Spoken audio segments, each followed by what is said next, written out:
அன்னை நாடே, அயலான் ஆதிக்கத்தை எதிர்த்த எனக்கு அவன் அளித்த பரிசு தூக்கு மேடை. உன் மீது பிற நாட்டார் காலடிப்படாது காக்க எண்ணினேன். ஆனால் காலம் சதி செய்து விட்டது. மரணத்திற்கு நான் அஞ்சவில்லை. என்னுடன் மறைந்தாலும் மண்ணை காக்க மறவர் கூட்டம் திரண்டலும் என்பதை நான் அறிவேன்.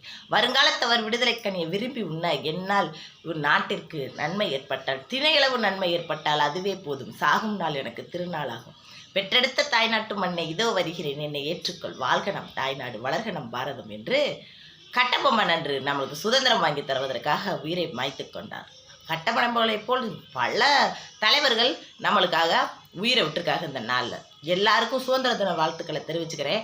இந்த வசனத்தை எதுக்கு நான் பேசினேன்டா, இது நான் பள்ளி பருவத்தில் படித்து ஒரு கட்டபொம்மன் வேஷம் போட்டு அதில் நான் இதை படித்து இதை மேடையில் சொல்ல வேண்டியதாக இருந்துச்சு. ஆனால் மேடையில் ஏறினோடனே கீழே இருக்கிற கண்கள்லாம் என்ன பார்க்குதுன்னு தெரிஞ்சவொடனே மனசெல்லாம் படபடத்து அந்த வசனங்களை இப்படியே மறந்து போச்சு. அதுக்கப்புறம் வானத்தை நோக்கி பார்த்து எல்லாரும் சிரித்து நகைச்சுவை பண்ணி வெள்ளி கைதட்டி கீழே இறங்க சொன்னாங்க.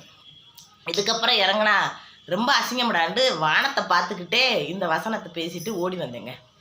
கட்டபொம்மன் வேஷம் போட்டு அதில் எனக்கு முதல் பரிசு கொடுத்தாங்க பார்த்துக்கங்க. அதுபடி அந்த நாட்கள்லாம் மறக்க முடியாது.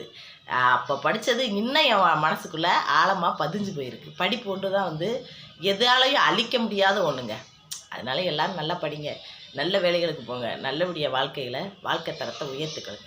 இந்த நாள் சுதந்திர தினத்தை நாளில் உங்கள் எல்லாத்துக்கும் வாழ்த்து சொல்கிறதுல எனக்கு ரொம்ப சந்தோஷம். அந்த வாய்ப்பு கிடைத்த சுதந்திரத்தை வாங்கி கொடுத்த அனைத்து தலைவர்களுக்கும் என்னோடய வாழ்த்து தெரிவிச்சுக்கிறேன்.